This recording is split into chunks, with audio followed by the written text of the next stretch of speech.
Assalamualaikum warahmatullahi wabarakatuh. Hai kaum muda, apa kabar?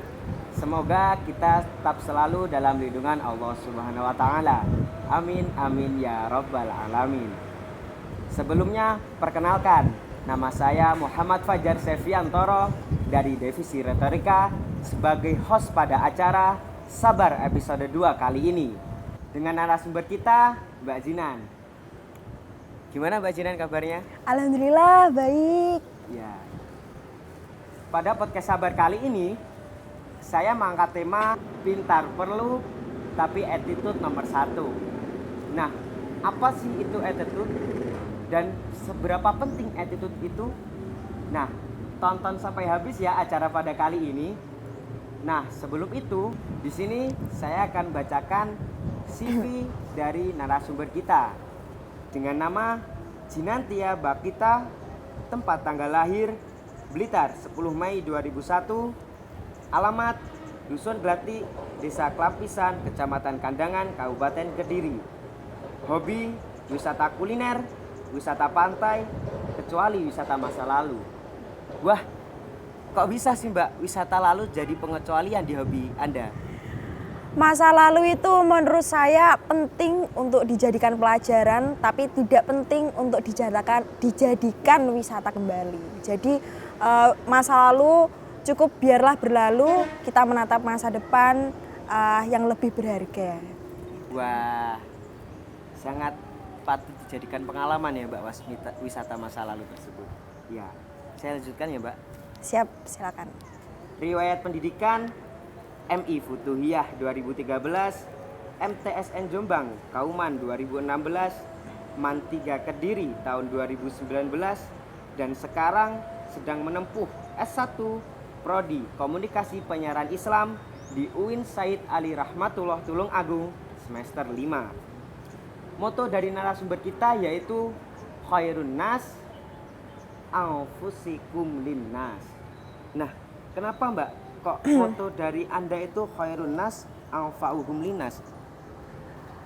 Karena kalau menurut saya pribadi, mau jadi apapun kita, entah itu mau jadi dokter, polisi, TNI, penyiar radio, bekerja di televisi pun, tapi kalau tidak bermanfaat bagi diri kita sendiri, tidak bermanfaat bagi orang lain, ya rasanya cuma-cuma, nggak ada artinya kita hidup di dunia.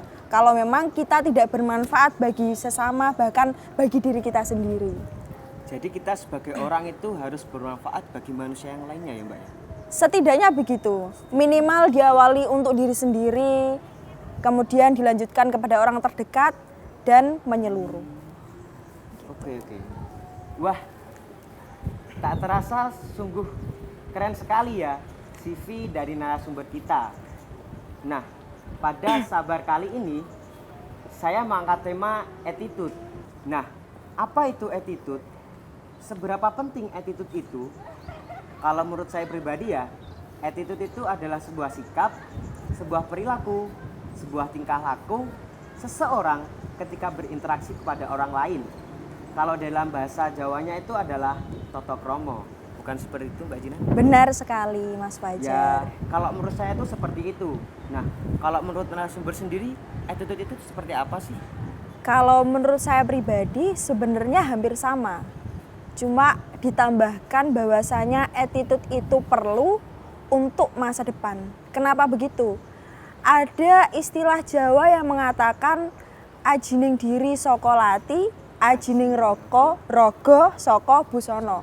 Nah, dari istilah Jawa itu sudah ditekankan bahwasanya ajining diri saka lati. Attitude itu diawali dari mulut. Bagaimana cara kita berbicara, bertutur kata, itu hal yang paling pertama. Kalau untuk mulut saja kita tidak bisa menjaga, sering menyakiti orang lain, maka sepertinya tidak banyak orang yang menyukai kita dan akhirnya berdampak untuk masa depan. Kalau menurut saya begitu. Jadi attitude diri sendiri itu sangatlah penting ketika kita berinteraksi dengan orang lain. Benar. Karena menggambarkan bagaimana diri kita seperti itu ya Mbak. Benar sekali. Nah, kalau untuk attitude sendiri itu seberapa penting dalam kehidupan sehari-hari, kehidupan di sekolah, di keluarga, di lingkungan, di kampus.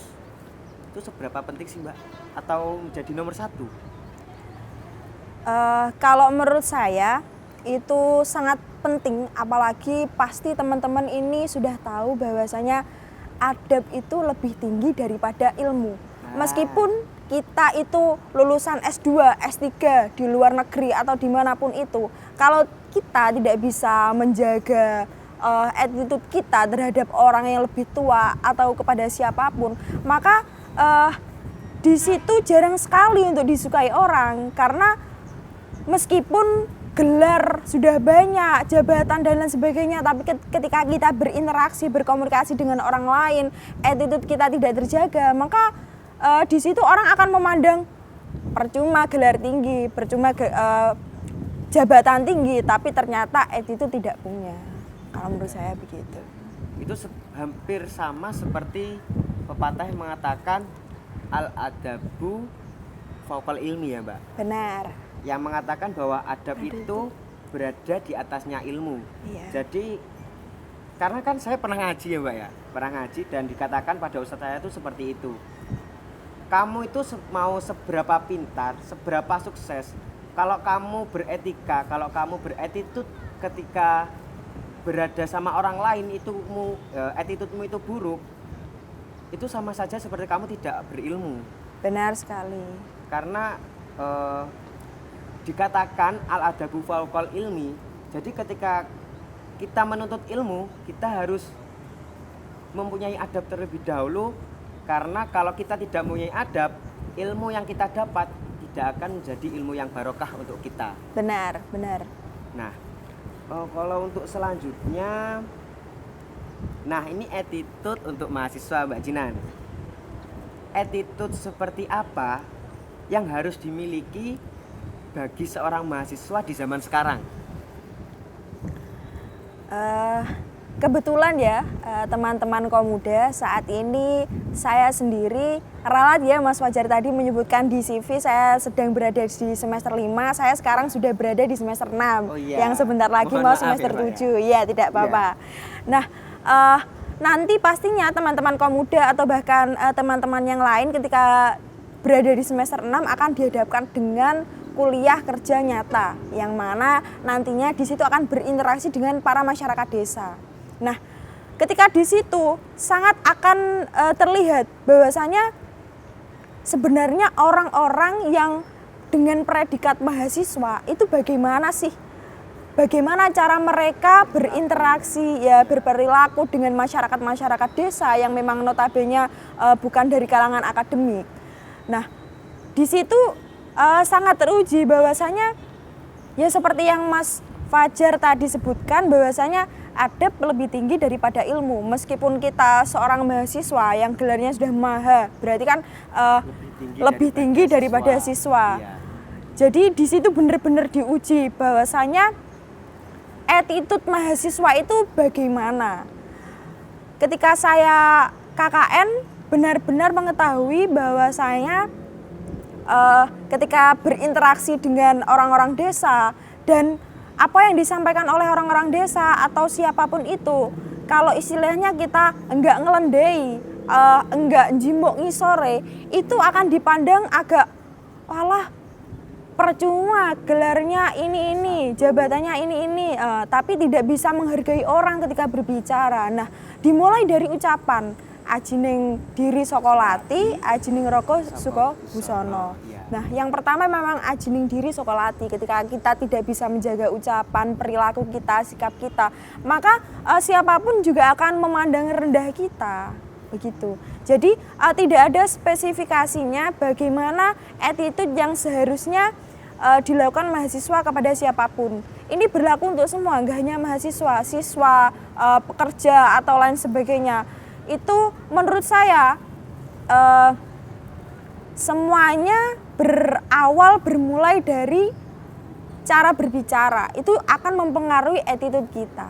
Begitu. Nggak ada spesifiknya, nggak ada panduan untuk bagaimana kita menjadi manusia yang beretitut baik, yang bisa bla bla bla itu enggak ada. Tapi dimulai dari diri kita sendirilah, bagaimana cara menjaga ucapan, menghargai orang lain, bagaimana kita bersikap kepada orang lain. Maka dari situlah timbul orang menghargai kita dan kita pun juga bisa menghargai orang lain gitu.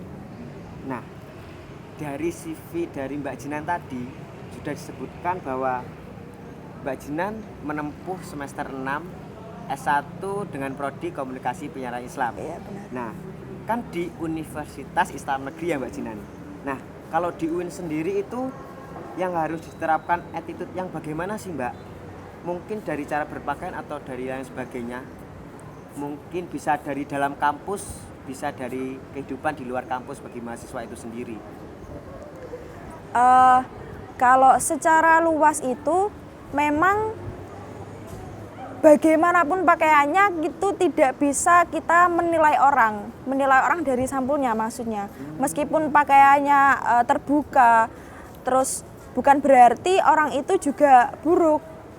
Jadi sebenarnya pakaian dan lain sebagainya itu tidak bisa menjamin perilaku seseorang.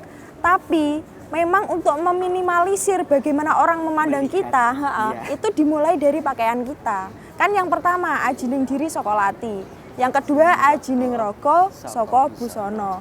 Nah, maka dari itu memang dimulai dari cara berbicara kita, yang kedua cara kita berpakaian. Kalau ya kembali lagi ketika saya menempuh di semester 6 terus ikut KKN, terus bertemu dengan orang desa, kok saya pakai pakaian yang terbuka dan lain sebagainya, orang akan memandang, loh ini kan dari UIN kok pakaiannya begini, Kan itu Islam, kan Islam, itu orang-orang desa memandang. Beda kalau kita berhadapan dengan orang-orang kota. Nah, maka dari itu pakaian, cara berbicara itu kita menempatkan sebaik-baiknya tempat. Jadi walaupun kita berbusana yang begitu atau begini, itu tidak mengkiri bahwa kita itu sebenarnya tidak seperti itu akhlaknya. Benar. Jangan memandang orang itu hanya dari luarnya, tapi intinya kita harus berhusnudon lah, berprasangka baik bahwa beliau itu atau mereka itu beretitut baik. Nah, kalau untuk selanjutnya Mbak Jinan, kalau menurut Anda sendiri itu lebih penting mana sih antara attitude dengan skill bagi setiap seseorang lah, bukan hanya mahasiswa? Kalau menurut saya pribadi dua-duanya penting. Attitude, sikap, yang kedua skill, kemampuan. Ya. Dua-duanya sama-sama penting. Karena dua-duanya juga sama-sama berkaitan. Kalau kita punya skill dalam bidang menulis, dalam bidang fotografi, videografi dan lain sebagainya, tapi ternyata ketika kita ditempatkan dalam kerja tim, tapi attitude kita tidak bisa dijaga, ya sama saja.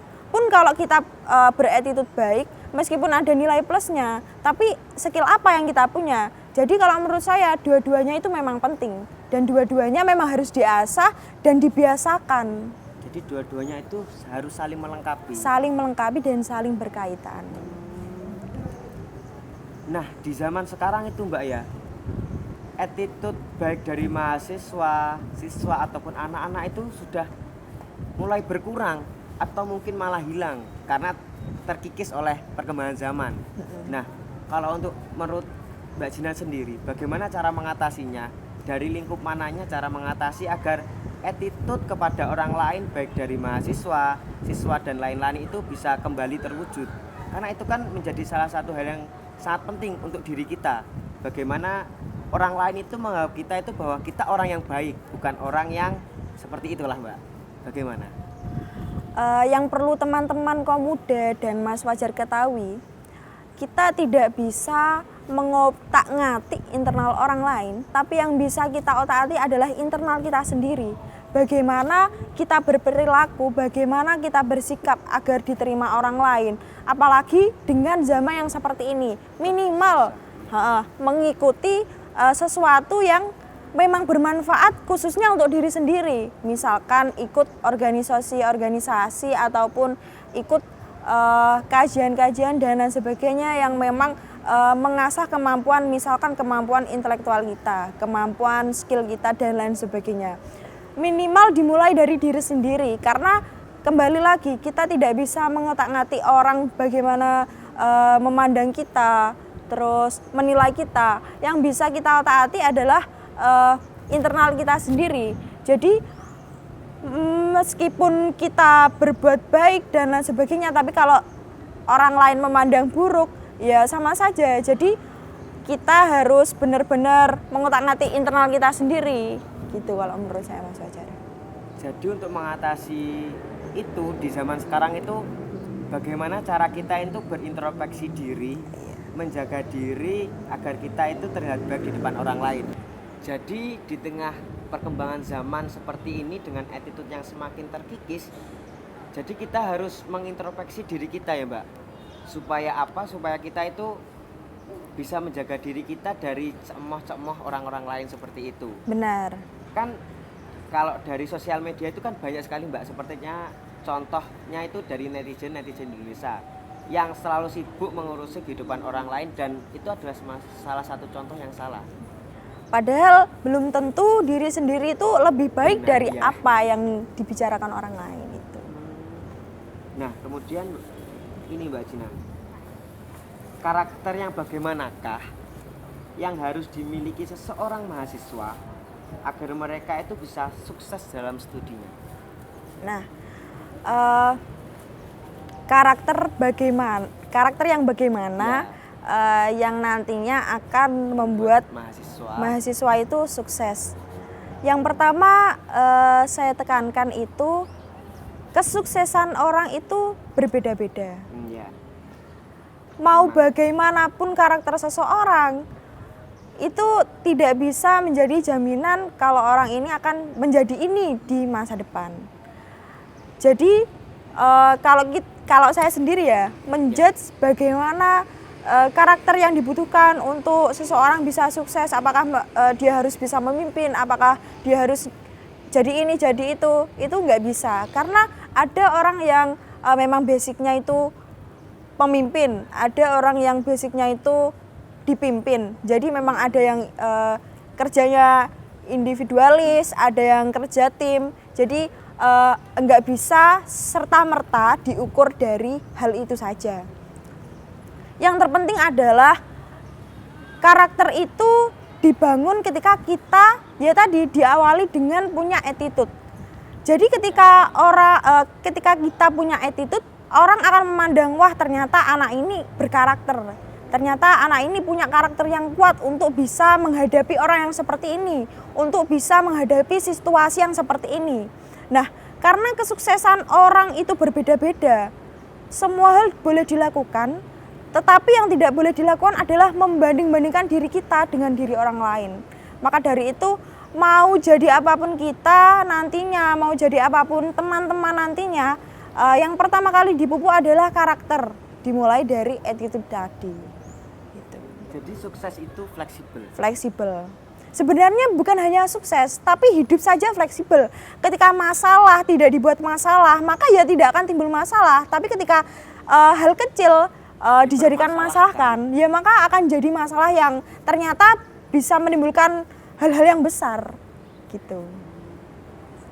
Nah, ini pertanyaan terakhir nih Mbak Jinan.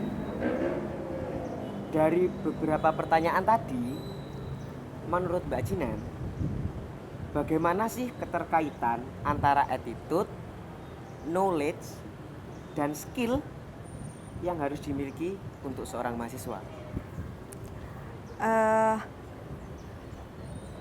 Attitude, terus knowledge dan skill. Yang pertama attitude. Karena seperti yang di awal kita bicarakan bersama, bahwasanya adab itu lebih penting daripada ilmu, maka yang pertama-tama kita lakukan adalah mengedepankan adab kita, sikap kita ketika kita thalabul ilmi. Kalau kita suka bolos misalkan, terus suka celometan, maka ilmu itu kayak nggak akan masuk di otak kita, semua akan sia-sia karena mencari ilmu itu ada adabnya. Ya. Nah kalau adab-adab itu tidak dipatuhi, ya sama saja sia-sia. Jadi yang pertama adalah attitude sama dengan adab. Nah yang kedua ketika kita sudah bisa mengkondisikan, meminimalisir ketika ada sikap-sikap yang memang seharusnya tidak ditempatkan ketika kita thalabul ilmi, nah baru kita sudah bisa menyerap apa-apa yang ingin kita ketahui dari bentuk pengetahuan tadi, knowledge tadi. Dan yang terakhir adalah skill kemampuan. Mustahil dan munafik ketika kita punya skill tapi sebelumnya kita tidak ada pengetahuan, misalkan di bidang fotografi atau di bidang jurnalistik. Sebelumnya kita tidak tahu bagaimana sih jurnalistik itu, bagaimana fotografi itu. Jadi menurut saya ini ketiga ini berkaitan. Yang pertama itu adalah attitude, yang kedua knowledge, dan yang ketiga adalah skill. Jadi pantang untuk tidak mengaitkan antara ketiganya, gitu Mas Fajar. Jadi attitude, knowledge sama skill itu bagi seorang mahasiswa itu harus perlu ada agar bisa menjadikan seorang mahasiswa itu sukses yang sebenarnya. Dan yang terakhir belum disebutkan adalah harapan, impian, dan keinginan. Jadi tujuan kita setelah kita punya beretitude, berkarakter, setelah itu kita belum knowledge tadi, kita mencari ilmu, akhirnya kita tahu, akhirnya kita punya pengetahuan, wawasan, dan akhirnya kita punya skill. Nah, ketika kita sudah mendapatkan ketiga itu, apa yang kita inginkan, tujuan kita setelah hal semua itu tercapai apa? Tapi yang perlu diketahui, karena saya pernah mendengarkan kata sana ya, kalau kalian semua tahu, Sana adalah seorang penulis dan punya podcast Rintik Seduh. Kata-kata yang saya kutip dan benar-benar saya tancapkan di ingatan saya adalah rencana itu dirancang gak hanya untuk diwujudkan tetapi juga untuk didewasakan. Artinya ketika kita sudah punya ketiga dan ditambahi 4 itu nggak hanya untuk diwujudkan saja, tetapi juga untuk didewasakan. Karena apa? Karena kita tidak tahu apa yang akan menjadi terjalan kehidupan kita selanjutnya. Maka dari itu kita memang harus bersiap dan perlu belajar untuk menjadi dewasa ketika ternyata begini ya prosesnya mencari ilmu. Ternyata ketika kita sudah punya skill dan akhirnya kita berada di bidang pekerjaan tertentu, ternyata ada saja masalahnya dan itu pasti akan ditemui banyak orang. Maka dari itu rencana dirancang gak hanya untuk diwujudkan tetapi juga untuk didewasakan. Sangat bagus sekali. Sangat bagus. Tadi. Kata-katanya Sana, bukan kata-kata saya. Ya, rencana bukan hanya diwujudkan tapi juga didewasakan. Benar. Kita mengumpulkan pengetahuan yang kita dapat, tapi kita juga menguatkan, mendewasakan mental kita untuk menghadapi perjalanan hidup yang selanjutnya. Benar sekali, Mas Fajar. Nah, jadi gitu teman-teman. Ketika kita berkehidupan, baik itu di rumah, di sekolah ataupun di kampus, semua itu berawal dari bagaimana cara kita beretitude, bagaimana cara kita berperilaku kepada orang lain, sehingga kita itu di gambaran orang lain bisa menjadi orang yang baik. Nah, kalau untuk Mbak Gina sendiri, apakah ada kata-kata yang bisa memberikan motivasi kepada penonton? Sebenarnya kalau motivasi, diri saya sendiri aja kekurangan motivasi, apalagi orang lain. Mungkin lebih ke saling mengingatkan gitu ya. Yang saya pikirkan tidak ada satupun manusia di dunia ini yang sempurna. Tetapi selalu ada peluang untuk menjadikan diri kita lebih baik dari sebelumnya. Dimulai dari attitude, terus akhirnya knowledge, skill, akhirnya kita punya tujuan, dan endingnya adalah kita menjadi orang-orang yang bermanfaat. Khairun nas anfa'um linnas. Kembali lagi ke motonya Mbak Nah, Gina. maka dari itu kenapa kok saya pegang moto itu? Saya nggak pengen apa-apa, meskipun jabatan kamu apa, terus latar belakangmu siapa dan lain sebagainya.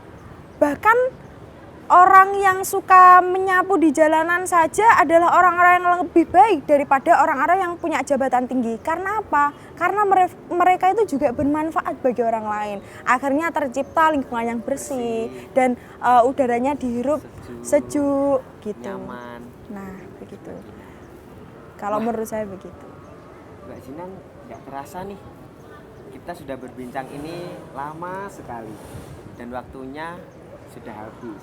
Jadi kita mau nggak mau harus mengakhiri perbincangan kita pada syiar bareng kedua pada kali ini.